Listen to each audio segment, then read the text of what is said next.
welcome to this session on modern enterprise Java from the ground up, a best practices and 101 session how to do modern enterprise Java.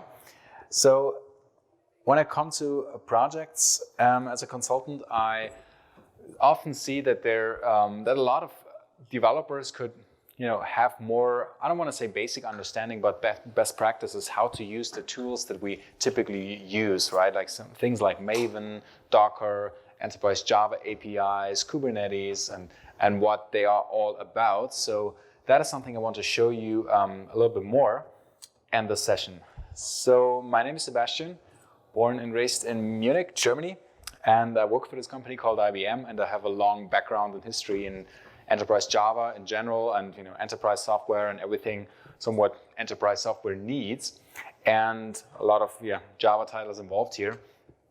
And in this session, I just want to show some live coding mostly and some best practices on how to do modern Java in this decade.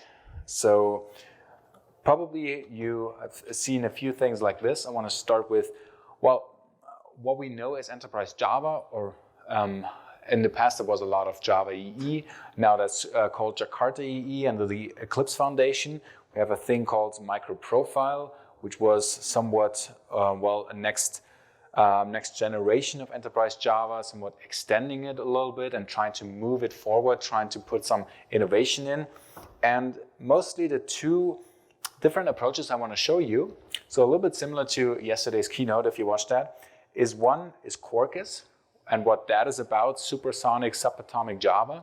And especially since Quarkus supports the APIs that we enterprise Java developers probably are familiar with.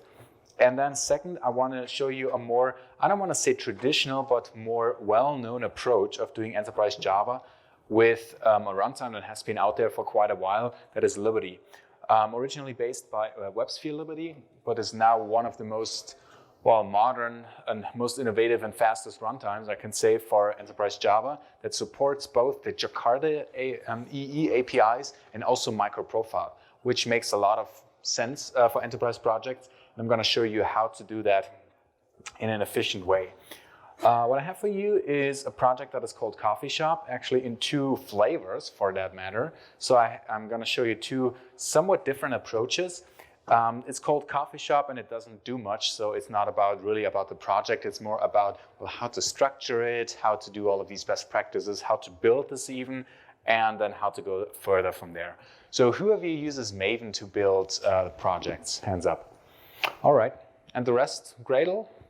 Okay. So I would say the best practices that are combined with that are somewhat similar. When it comes to the more traditional enterprise Java approach of saying, what are the dependencies that you're using? I heavily advocate for using it in a way how EE was like years ago always being used, in terms of that you separate your business logic from the implementation.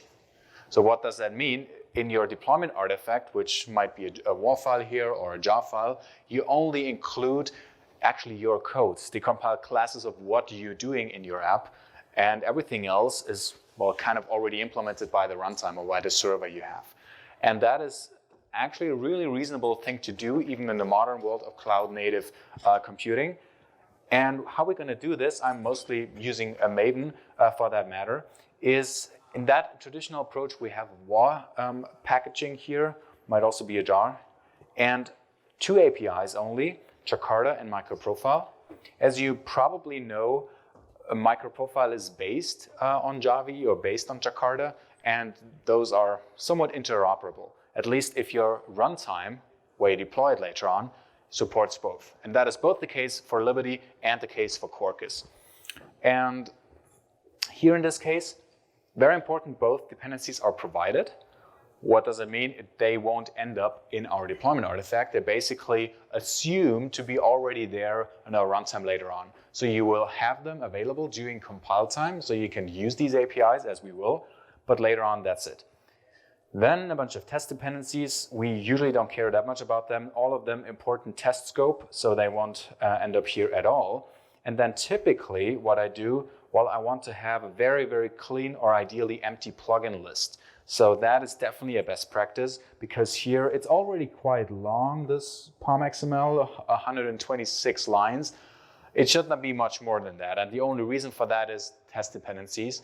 But what I very often see in projects, don't overdo the Maven usage. Don't try to build the whole world with Maven, including Docker and whatever, because that just makes you build so much faster if you don't do it that way. So in this case, let me just build this. There are multiple ways to build it. Typical way is Maven clean install or Maven clean package. Now you might argue, well, install is not needed if you don't install the dependencies in your local repository. So basically what you want, something like Maven package. You don't even have to invoke the clean command. What clean does, it wipes your target directory, but usually that is not required. And then in this case, well, this just runs very quickly.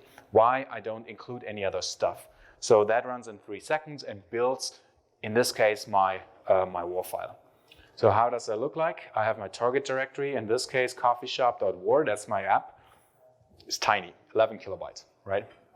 Why? Because it only includes, well, a bunch of classes that I have here. Where's my mouse? With some resource classes that I will show you briefly, and nothing else. So no jar files, no nested dependencies, no implementation. All of that will be there on the runtime later on. So that is already somewhat a best practice. Then here I use Java 12 for that matter. And the only reason why I actually specify these plugins is because, well, the Maven Super POM that we don't have access to defines a few plugin versions, and especially after Java 9, if you specify a newer version of these war plugins and something, then you get rid of some warnings. So it's basically a cleaner approach to have like latest version.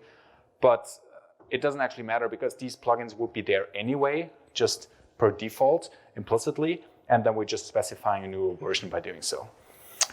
All right. Let's have a quick look at the code, just that you know what we are somewhat doing.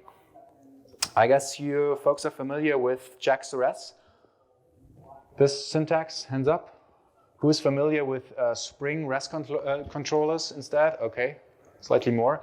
Very similar. So with Spring REST controllers, it's also a declarative way of mapping your HTTP resources. So in this case, we have something like /orders for, well, this is a coffee shop application, so we have some coffee orders here. So order resource that then uses another dependency. Very basic. In this case, CDI. If you use Spring, it would be add autowired, but to wire your beans. But very, very similar, right? And then we just do things here, and in our coffee shop, well, we basically store our beans. Very basic. So in this case, what we would do then, I already built this deployment artifact, this WAR file, and then we could deploy it somewhere. To test that locally, what we always did in the past, we had to download some type of runtime. I would download a Liberty or whatever. But nowadays, it's much, much easier to use Docker, right? To build that and then to run just the Docker locally. In this case, a Docker file is very, very simple because of the way how I use this deployment artifact. So I literally just specify a base image that already includes my runtime and Java for that matter. And I can have a company-specific base image and so on and so forth. I could extend that. And then here I am only adding my deployment artifact and an optional configuration. So the server XML, that is just how Liberty happens to be configured. And that's it. Why? Because if I drop this war file into this directory, that's kind of implicit, it's like documented, then once my image or once my container starts up from that image, then it already assumes that it resides there and it will just start up my runtime. I can show you this, Docker build. Let's say, how do you call this? Whatever, modern EE. Built this, and then that is just super fast. Why? Because, well, this is tiny, you saw this. Image is just a few kilobytes, and that is an easy because how Docker works internally. You might have heard it. Docker has a so-called copy on write file system, and that is this layered approach of saying if something in a file system layer or kind of like a state does not change, then I can just cache it, I can reuse it because by definition it cannot change. It's append only, copy on write. If I write something, I basically copy that state or I can reference to an old state and I append only, like in the Git version control. which makes it quite easy for here, because then I can literally just, reuse all the caches, and then it's right there. Then I can run this, docker run, port 9080, and modern EE, that's how I call it, right? And I run my image, and then, in this case, my runtime starts up. Yep? So your app server is running in a Docker image, that's why you're doing all this? It's running in a Docker container, yeah, exactly. But in this case, my Docker file, it's very basic, very straightforward. And then in this case, I can just access it locally with like curl, for example, and can go to this application. The default context path in this case is /coffee shop, and then orders. Once that is, wait a second, is it now? Supported class version, probably, wait a second, which Maven version did I use here? Oh, that's interesting. That should not happen in this case. JM version, no, not version. Let's use Java 12, and then run it again. That's interesting. But basically, you would start up your application there. I think I used the wrong Java version for that. Yep. And then, build and start. But again, you see that this is quite easy to do, not start, it's run, to rebuild it because it runs quickly, right? So the Maven build is fast and the Docker build is fast. So now that was a mix-up with the Java version actually in this project. But basically that is already a takeaway I want to give you now it started. Coffee, what if we have to rebuild something? So just for you quickly to show what that does, this Hello World coffee, if I'm posting some new coffee here, for example, I want to order an espresso, I can do this here and I can just use my app that I was writing, this Jax REST resource. Very basic. But that is not the point. It's not that much about the business logic here. It's about how do I structure and build my project. So what do I do when I want to rebuild this? I actually just accidentally did that because there was a bug here. But well, typically, I have to rebuild my project and then I have to rebuild that Docker image, right? And start it, if that is my approach. Or at least I have to rebuild that deployment artifact. What I can do instead, and this is a very nice way, you saw a similar approach, what I will show you in a second with Quarkus yesterday, if you watched the keynote. There is a way how to do modern hot redeploy techniques. So in my POM.XML, I'm defining a plugin, Liberty Maven plugin, that does that for me. So I have to say, usually I'm not a big fan of Maven plugins in general because there's somewhat, Maven plugin overusage, and then your build gets really, really slow. And typically, you use these plugins to build something that actually could be achieved using another tool. But for this matter, I'm a big fan of the Liberty Maven plugin. Why? Because it allows you, with Liberty :dev, to go into a development mode where it just watches for your changes and you have very quick hot redeploys. And it can even run your tests and do a bunch of other things. So in this case, what I'm doing, I run Liberty dev, and then it will just, start up my container, start up my runtime, in this case, start up Liberty, in a very similar way like I had before, and then just run, here this, and I can post a new coffee, whatever. But also I can change something here. I can change my code, like you saw with Quarkus, but even more than that, I can extend some server features. For example, I can use more specifications, I can change the configuration, and I can even add some POM.XML dependencies if I want to. So that's pretty cool. For example, if I say, okay, let's add some microprofile here. I was just using Jakarta so far, so what I've seen here with Jakarta, that was what I was using. Actually, Jax REST and CDI and all that is now part of Jakarta. But what about microprofiles? So for example, some health checking or some metrics if you want. Configuration, a few things are included in microprofile that I can now actually use. And that is this runtime configuration, server XML. This is somewhat also an optimization, an optimized version, what you see. Why? Because then it makes my Liberty startup faster. I specifically say, I only want JAX, REST CDI, and JSONB, that's enough. I can also say, you know what, I don't care, use the whole Jakarta plus the whole microprofile, the same dependencies that I have, but then it would start up a little bit slower because it would load all of these modules. That's how the runtime works. So this is somewhat an optimization, and then I can say, you know what, now I also want to have feature microprofile health. And what it now does, it will actually look for these changes and said, you know what, I install the feature microprofile health now, and immediately, if I go to the resource/health, it says, oh, by the way, now I have a health check, and now it's up. So what that does, /health, that's a convention by microprofile health, and it gives me the health check whether my application is running. So up is, you know, kind of like boring, but I now can actually go and say, I want to include my own health check based on whatever my application does. So if I go and extend this health check thingy here and implement some methods, so for example, how to do a health check, I could go and check some databases and say, okay, that is a health check for, let's call this readiness probe. So that notation comes from the container orchestration world. If you use Kubernetes, you might know readiness probe, liveness probe, and these things. So that is a readiness probe with this, which is the semantic of my application is now ready if that probe returns successful. So in this case, well, I don't have a database. I just define, okay, once that is the case, once you get here, just define it always as named up as, named coffee shop up. And up means it's successful. Up, built, done. So once you get there and once my application can call and invoke this method, it means it's always available. Now again, good news is that this will be immediately reloaded and says, oh, now that is up and running. And the nice story is this checks my code and immediately just apply my changes.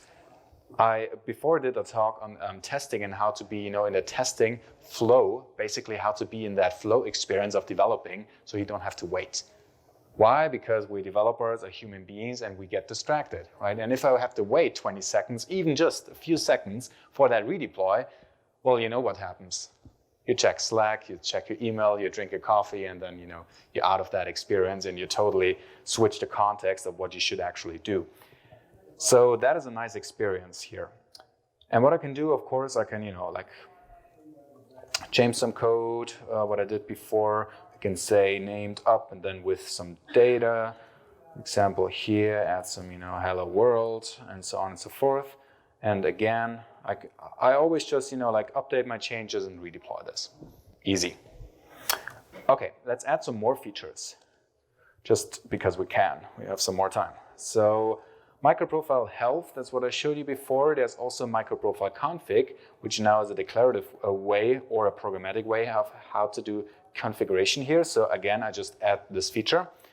And the API is already there. So what I say, for example, in my health check, I can say, you can inject some things. And also you can inject a configuration with add config property that actually comes from microprofile config. And say, have something like, version. And then add some version that you inject here and use this in this case. So say version, and this is, let's say, the version.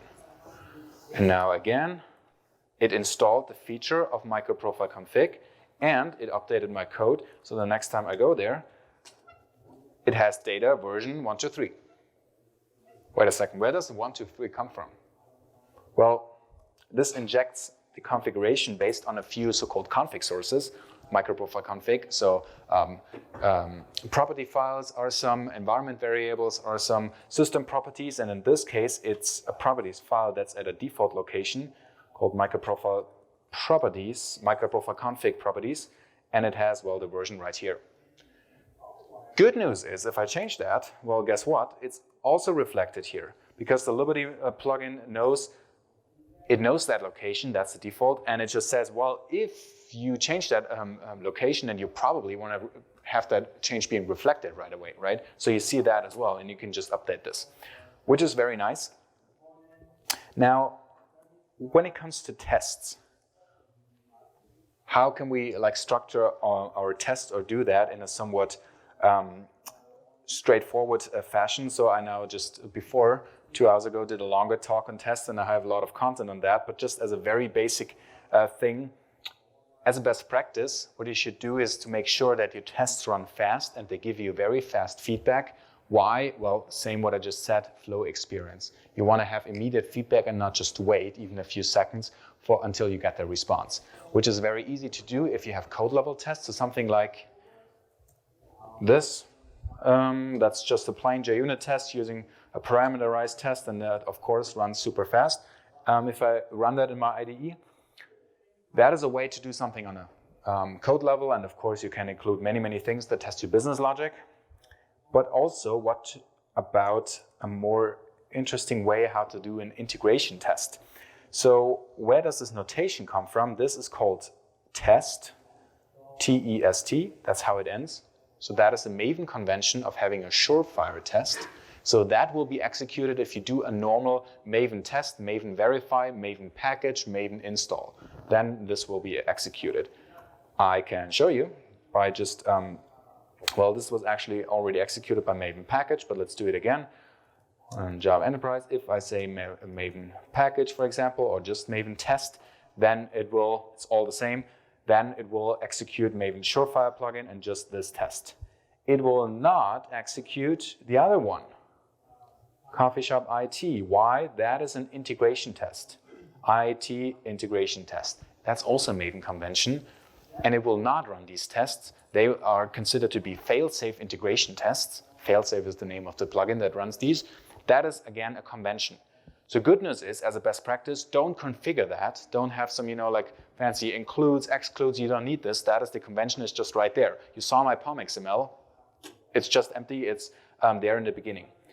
If you want to execute these, well, either execute them in your IDE, obviously, or run it in a different phase.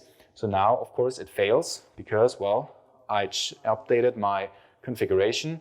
What this does, it uses this delegate coffee shop system to basically connect to my local host running coffee shop and says, well, check whether the system is up, which in this case means health check target, is the coffee shop system up, and so on and so forth.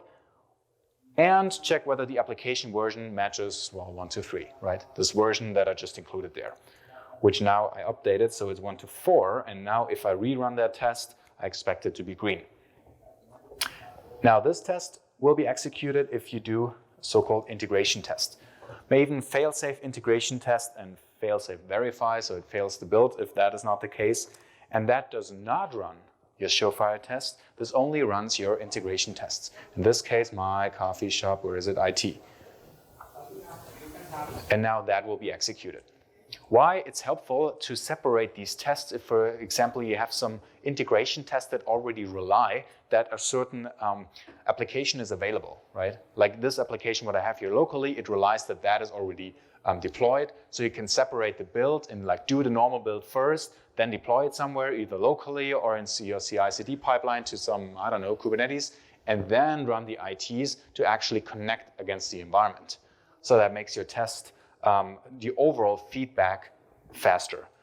So in this case, you see you can immediately rerun your tests. And now the nice story is that plugin includes that. What I just did, I hit enter. And by hitting enter, it will both run first your unit tests, your surefire tests, and your integration tests, your fail-safe tests, and execute them one after another. So for that matter, if I now say, I changed something in the code, well, thanks to the plugin, guess what? It will be updated immediately. So I immediately see the change. Let's do that again. Where's my property file? If I say instead of 1.2.3, change that back to 1.2.4, this will be updated, and curl health says 1.2.3 again. If I rerun my test by just hitting enter, the surefire test still works, but the failsafe says, well, no, that needs to be updated. But you saw how fast it was. Immediate feedback, and like, oh, of course, expecting. Yeah, that is wrong. So let's go to my IT and change it again, update this and hit enter, and then it will be re-executed again, and without even having a chance to check my smartphone for the latest messages, I already see that response. So that's kind of cool to have just this immediate feedback. And this is a very important thing just to be productive while developing. And you can build upon that. You can, like I showed in the session just on testing, you can have some proper and complex system tests for that. They all execute quickly if you use that approach. And that is something I really want to focus on because I think that just really makes sense. All right, who wants to see a little bit more live coding just because we can? Yeah? So we have some other approach how to do config. Yes, please. One quick question. Yeah. Which version of JUnit are you using? In this case, that's JUnit 5. JUnit 5 with Jupyter, and then you have to use the latest Maven Surefire plugin to just get that up and running. This one, and I use, you see it here, I should outsource the version, JUnit 5.4 plus Mockito and SRJ. SRJ is a good recommendation for assertion for readable ones. Yep, that's pretty much it. And now for microprofile config, what you can also do, let's do a little bit more of a live coding. Assuming I want to include some price, right? So if I just like ordered some coffee, where are my coffee orders? Oh, now it's empty. Let's create a new coffee again. There's some coffee, and then I can go and see, well, actually there is some price included in my bean or in my Pojo already, but a coffee that's for free, that's not really good, right? Let's configure and change something here. So what I have in my coffee entity, coffee order, there's some price. By the way, never do money calculations with floating point numbers. Don't do that at home, that's a bad idea. We have proper APIs for this. But of course, we also need to configure something here. So assuming what you already saw here, that should be the price for the coffee for an espresso, for a pour over, for latte. So I don't know about Atlanta, whether these are reasonable prices or not. It's probably too cheap, right? Well, a pour over for $4, that's fine, right? Anyway, assuming that should be our configuration that I want to put in. Now, as you can see, that doesn't really work in a declarative approach, right? Because if I say, inject my config for espresso, pour over, latte, then I have to inject 3 things and always check if type equals this, and that's kind of sad. And also if then I include more prices or more coffee types, then it just gets more complex. So it would make more sense to have this in a programmatic approach, that lookup, and we can actually do this. So let's code a little bit more. Where's my coffee shop? Assuming we say, okay, you know what? I write a new component for this, which should be something like a price calculator. Notice my plugin and everything is still running. I can just continue coding and it will fail a few times because of compilation errors, but who cares? It will just try again and try again. And now in this case, I say, okay, order, when you create a new order, then please set the price accordingly to what the price calculator says. Calculate price for a specific order, right? And then I just say, okay, what is a price calculator? Well, I need to create one. So price calculator, oops, create, not enum, create class. So where's this? Let's put it this way. Orders here. Price calculator. Should choose an easier name. Okay, price calculator. And then in this case say, okay, please calculate the price. Yes, calculate price. Double, but whatever. Now, okay, in order to calculate the price, now we need to get that config first, right? So you remember basically this one, coffee.prices dot whatever the type returns here. So let's do this. Get configured price.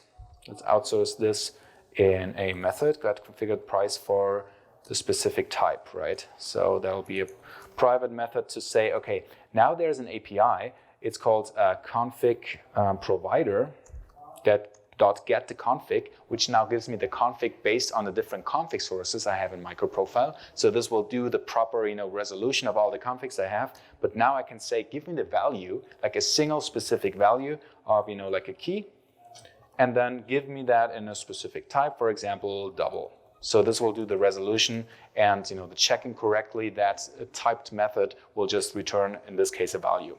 In this case, a double. So coffee.prices.whatever I have here. Let's have this. coffee.prices dot, well, the type. So something like this plus, type, and then the name of the enum to lowercase. Okay, that's a little bit too much. Outsource this to the key, and that'll be it. Looks good? Yes, no, maybe? Well, let's try, because it's already still running. Updates, and let's see. Now it's updated, so there's still no orders in the system. Let's create an espresso. Has been created. Okay, great. There is it. Let's curl for the specific coffee, and it says, oh, great, $1.5, $1.50. Great. Let's try this out for a different type, like a latte. Great, works as well. Curl, let's check the price. And it says, yeah, great, $3. Awesome. So that is a way how to do, a programmatic lookup of some configuration, for example. And again, the point is just keep in that, be in that flow of developing and then having these live updates. All right. So that is the way how this works with Liberty. Let's do a similar thing and have a look at this Quarkus. So Quarkus with supersonic subatomic Java. The reason why I want to show you both is because there are some differences how you build the project specifically with Maven. Because typically with more traditional enterprise Java runtimes is that your runtime kind of knows about your specific APIs and implements all of them and so on and so forth. But because of the nature how Quarkus is built and because of the ability that Quarkus says, hey, wait a second, at build time, I want to do this tree shaking of eliminating everything that I really don't need at runtime, then we go a different approach slightly and specify everything that we include, more like in a fat jar approach. I don't want to say fat jar because what ends up is actually much, much better. But what it does, you include, some BOM, bill of materials. That's a way how to do some dependency management and to do a fixed version set. So if I say I want to have these and these and these dependencies, then it already knows about proper versioning and all of them will be compatible. There's no conflict. But in this case, I include some dependencies, basically saying Quarkus rest easy, which is the JAX REST implementation, and Jackson JSONB, which makes sure that the mapping works, and so on and so forth, plus health, which you might remember from microprofile health. Small RAI is a microprofile implementation, metrics, and so on and so forth.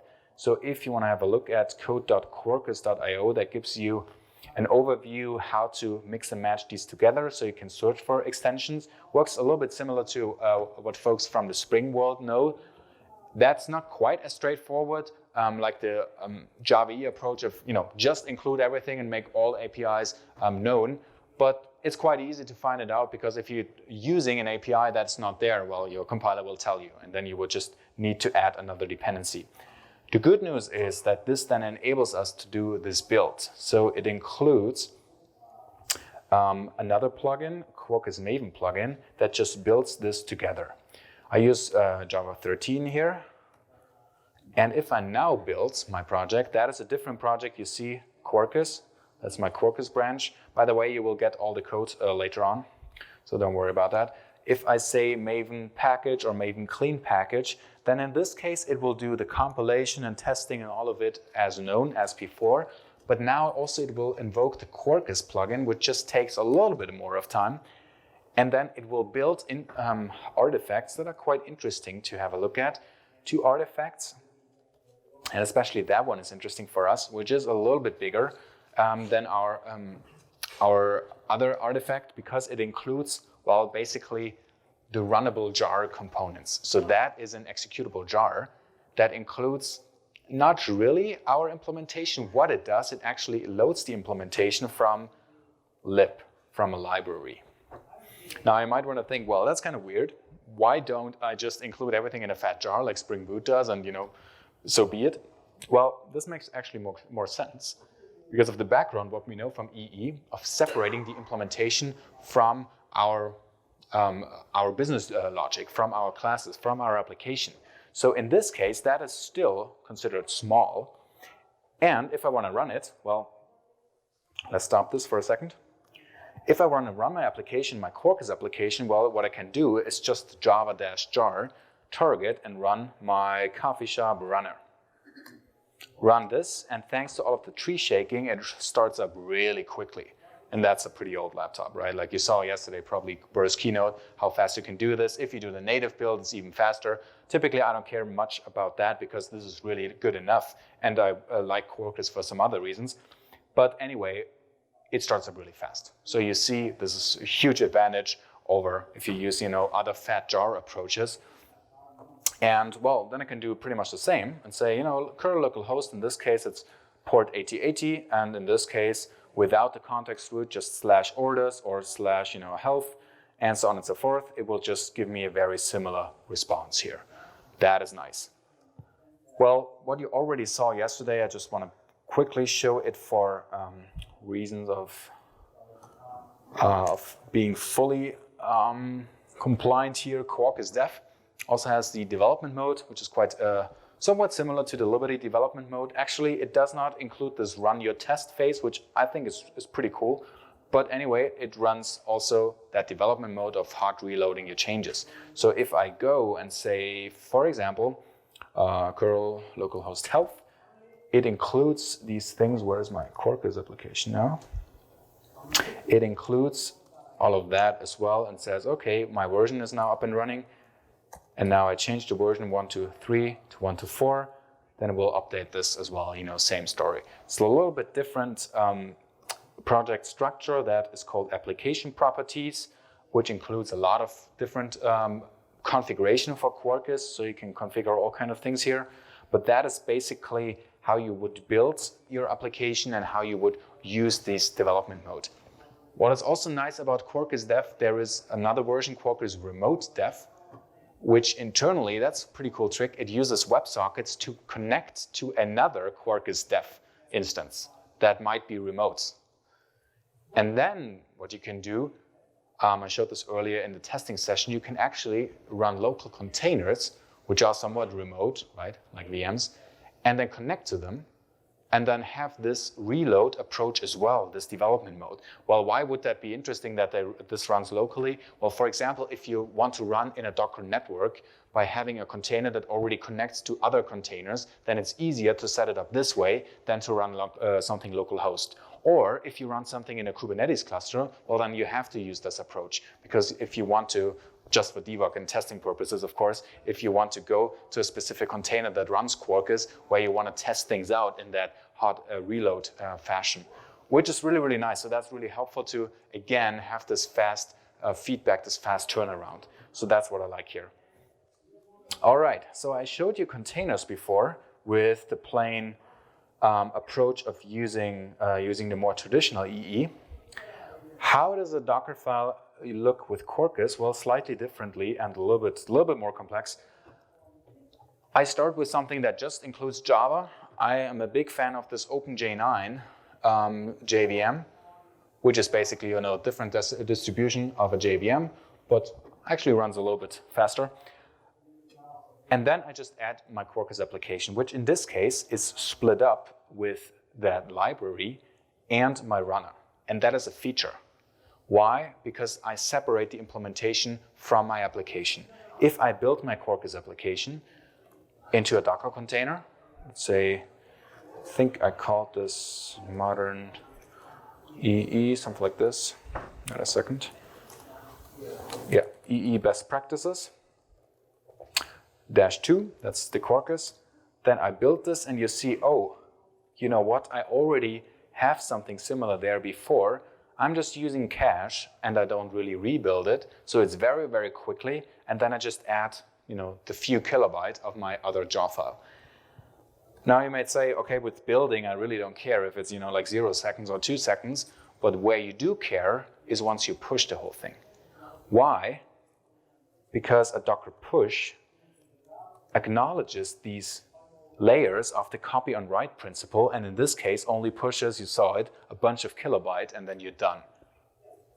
And that is a huge benefit of using this approach of layering, both in a more traditional Java EE way, in the same way if you use this thin jar approach of Quarkus that you separate these two things. And I kid you not, I used airplane Wi-Fi or mobile tethering before to push Docker containers, because if you have that approach, a few kilobyte, that's totally fine, even on a crappy Wi-Fi connection. That works if you separate it here.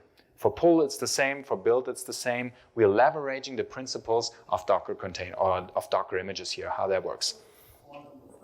All right, let's show a little bit more. Who of you uses Kubernetes? Hands up. Quite a few, at least. So what I will show you, I want to deploy this to Kubernetes. Each of these actually work, very similarly. And then also show you some best practices. Maybe you have heard of the 12 factors of cloud native applications, how to do that and where the best practices are here. So here we saw that already works with health check and config. I can include metrics as well if you want. That was included in Quarkus there. But anyway, how I would deploy this to Kubernetes is, well, you probably guessed it. We would write some YAML in this case, right? So I don't know how many of you are familiar with this, but basically what Kubernetes gives me is a nice abstraction over, well, what is called services. These are basically applications that give me a service discovery, service lookup by a DNS-like fashion, and then multiple running instances that are so-called pods, actual running containers, where the services then redirect or direct the traffic to. So that is the biggest advantage of Kubernetes, to have this service abstraction, like here a coffee shop, what you can see. Another huge advantage is having these YAML files, whether or not you like them, but having this way of infrastructure as code, of declarative approach, how my environment should look like. The whole environment, including all the load balancing stuff, including how many replicas I want, gateways, and all these things. So that is basically how I define this. And then you can go and connect to the things I have. So for example, you can say, hey, by the way, I have this health check, so use it and just connect to it, right? If I have some configuration, like I did with microprofile config, well, then you can use the way of overriding environment variables in Kubernetes and say, hey, wait a second, my version is not this and that, or my price is not this but that. You can include this with so-called config maps in Kubernetes, another way of doing this injectable configuration, and so on and so forth. So let's deploy this. I have a Kubernetes cluster running in Washington, DC. I use IBM Cloud for managed Kubernetes. Basically, it doesn't matter which Kubernetes you use for the sake of using container orchestration. To try it out, you can use your laptop with Minikube if you want. You can run OpenShift, like on a managed, on-premise, whatever you do.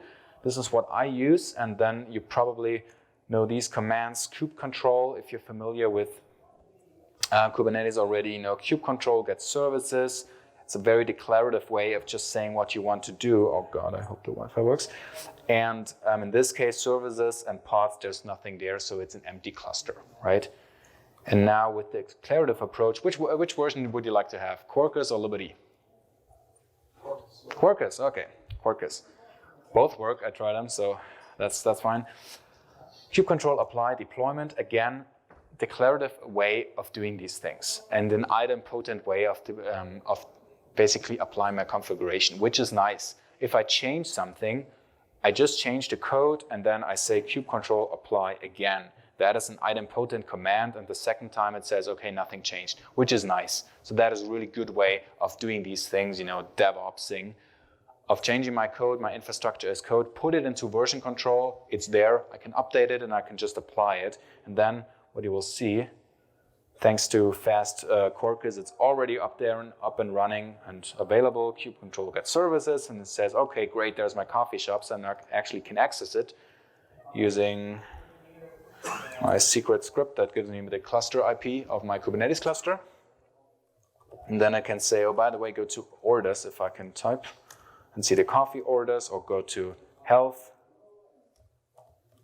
and see the health check, all these things that I did before. Or, of course, now finally order some coffee running on the cloud, right? So if I have my orders here, I can say post some JSON, right? Some application JSON, and now create my espresso here. There we go. And then it's there. And actually, you can check it. It runs on my actual cloud instance. So that is just a way, how to integrate that. You might have heard of the 12 factors of cloud native applications, 12-factor app. That is something I briefly want to go through. It's basically some recommendations how to do modern backends, how to do modern software as a service or cloud native microservices for that matter. And for everything that we did here, you might see that this is pretty much already sufficient to build, these applications in a modern best practice way using containerized approach such as Docker and Kubernetes. Just very quickly, 12 factors. First of all, code base. One code base tracked in version control, many deploys. Well, if you can click on it and read the details, basically says put everything to build your app under version control. Where you now might say, well, yeah, thank you, Captain Obvious. We've done that for 10 years. But if you read carefully, it says put everything that you need in order to build and ship and deploy and run your software under version control. That includes infrastructure as code, right? That includes your Docker files, that includes the Kubernetes YAMLs. So that means if I throw everything away, wipe the whole cluster, then I need to be able to rebuild everything from scratch just using the golden sources, which is a really nice way of, deploying and defining your app, because then there is no magic, right? You don't have to rely whether your ops team did the Java version installation correctly and all the configuration and everything that goes wrong later on, because it's a golden source of using these Docker images, and they contain everything, including the Java version I need, and the container orchestration using all of this network setup. So that's actually a very important thing. Dependencies, explicitly declare and isolate dependencies. If you use a build tool such as Maven or Gradle, you're doing that implicitly, so you define everything you need. Same for Docker files. Again, config, store config in the environment. What does that mean? Basically, you're building only one version of your application, only one binary, and in this case, a binary would be a Docker image, and then you put in the configuration from the outside of the image. That means typically environment variables, or while running the Docker container, injecting that from the outside. Environment variables is a very easy way to do that, or a different startup command, -- something. And as we could see, if you do things like microprofile config, that just comes out of the box. Quarkus supports that, of course, as well, so that's just the thing here. Backing services, treat backing services as attached resources.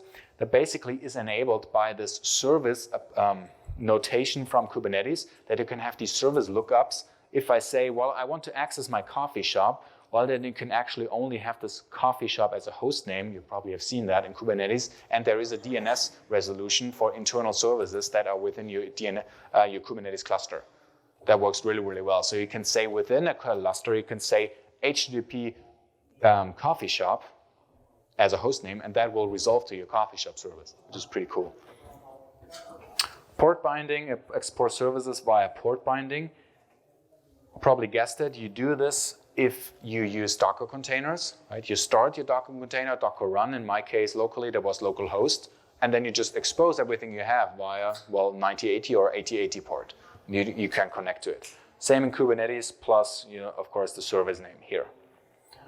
Concurrency, scale out via process model, which is nice with containers. A container is basically a process. A container is nothing else than an isolated Linux process that runs. In this case, my Liberty server or my Quarkus application, java-jar. That is a process that runs Linux, and that is a container.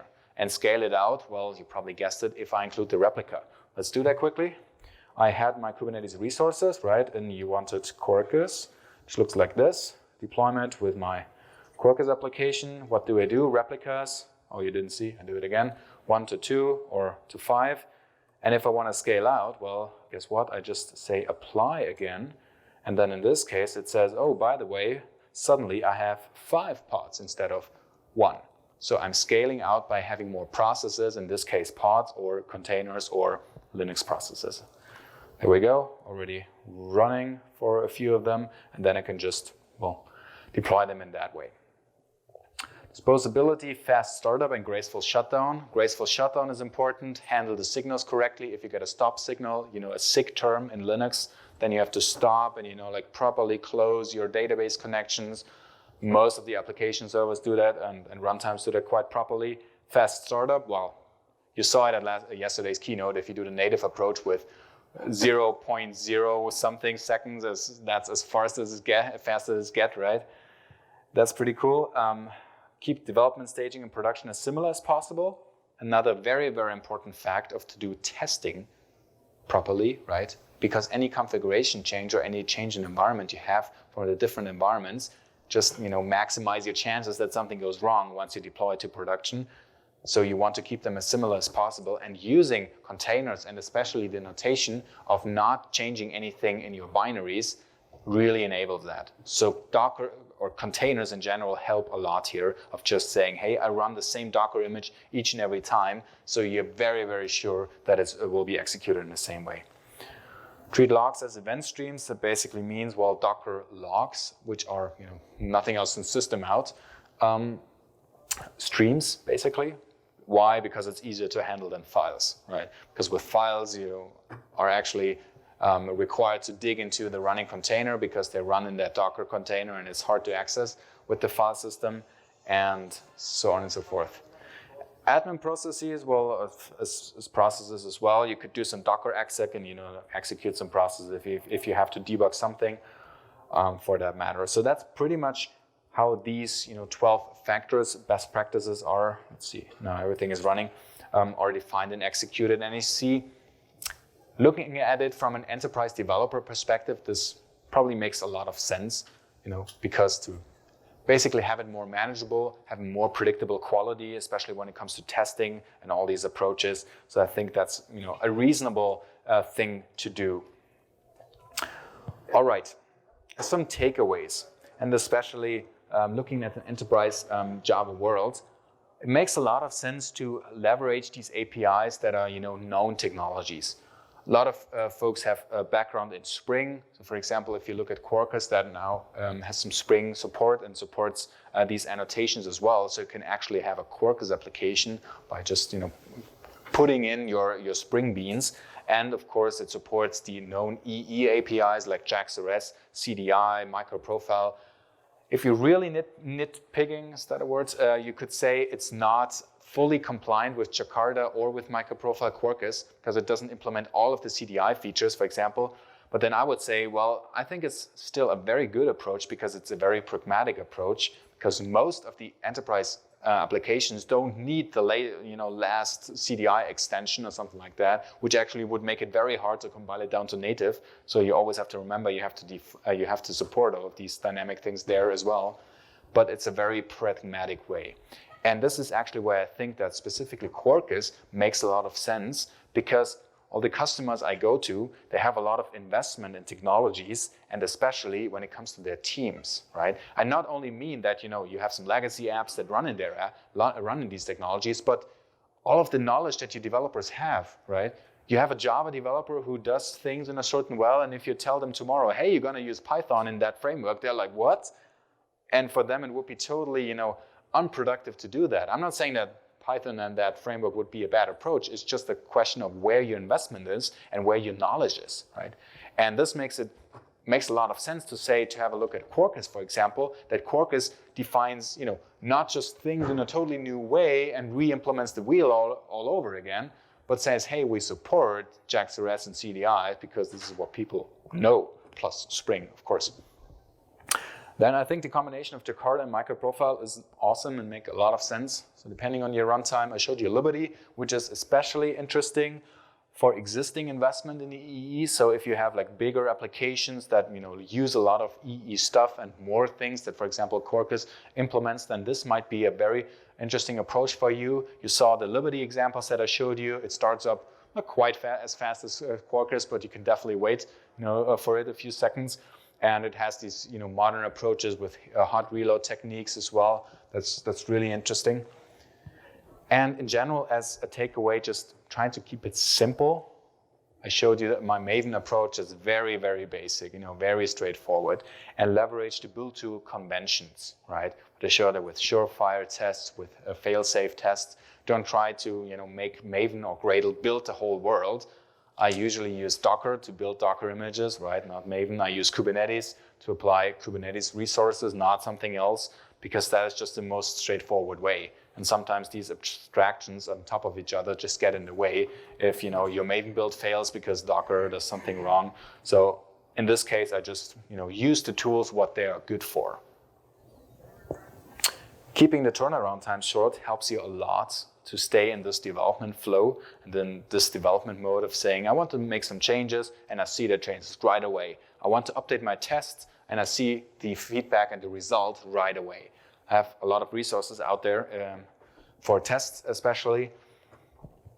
And for projects, that is also a huge long-term investment. Invest in testing, how to do that in a really efficient approach. Invest in automation, how to deploy all that stuff to production, CI/CD. That is key in modern software development. That is really the make it or break it approach of saying, okay, can I build my software efficiently, not just today, but also in a few months from now or a few years from now, of just investing something and how do I ship to the market? And computers are just so good in automation and so fast if you build it properly. That is a really nice way of developing locally what I showed you by using these approaches, but also how to go to production. And once you build it up in that way, that really, really is fun and a great way of implementing software, I think.